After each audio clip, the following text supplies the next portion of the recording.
আসসালামু আলাইকুম। রব্বি ইশরাহলি সদরি ওয়া ইয়াসসিরলি আমরি ওয়াহলুল উকদাতাম মিন লিসানি ইয়াফকাহু কওলি। আলহামদুলিল্লাহ, সমস্ত প্রশংসা সেই মহান রাব্বুল আলামিনের জন্য, যিনি মানুষ এবং জিন জাতিকে সৃষ্টি করেছেন তার ইবাদত করার জন্য।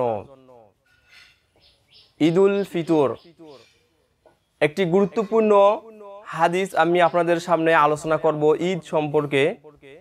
হাদিসটি এসেছে সহিহ বুখারী 953 নম্বর হাদিস। এই হাদিসে কি বলা হলো আমরা একটু জানার চেষ্টা করি। যেহেতু সামনে আমাদের ঈদুল ফিতর, আমরা কিভাবে উদযাপন করব এই সম্পর্কে হাদিসটি।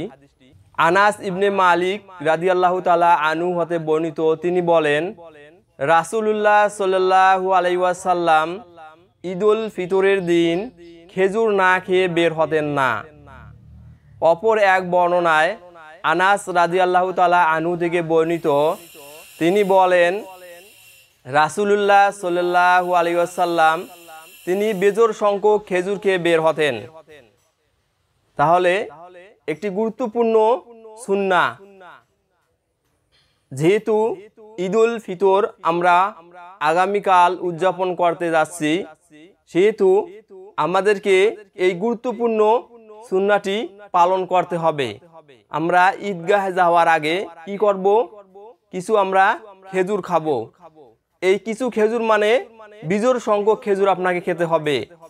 যেহেতু মহান রাব্বুল আলামিন পবিত্র কোরআনুল কারিমে আমাদেরকে নির্দেশ দিয়েছেন যে তোমাদের রাসূল তোমাদেরকে যাহা দেয় তা তোমরা গ্রহণ করো, যাহা তোমাদেরকে নিষেধ করে তা থেকে বিরত থাকো, তাহলে তোমরা কল্যাণ এবং মঙ্গলের মধ্যে থাকতে পারবে।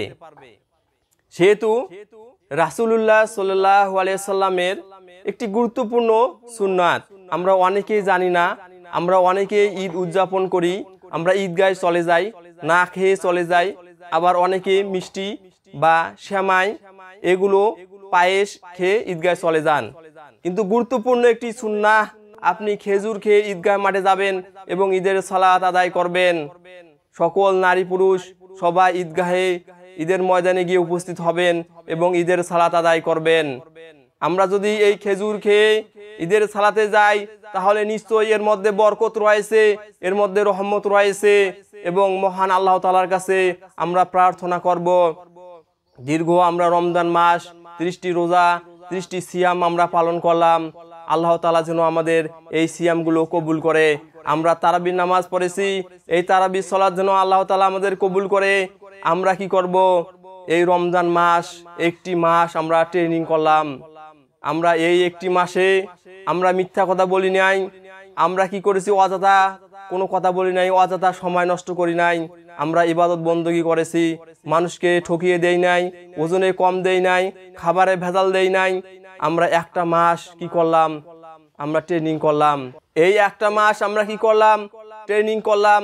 এই একটা মাস থেকে আমাদের শিক্ষা নেওয়া উচিত। বাকি 11টি মাস আমরা যেন এই শিক্ষা গ্রহণ করে চলতে পারি। বাকি জীবনে যেন, বাকি শুধু 11টি মাস নয়, যতদিন আমরা বেঁচে আছি এই পৃথিবী থেকে বিদায় নেওয়ার আগ পর্যন্ত আমরা যেন এই সত্যের পথে অটল থাকতে পারি।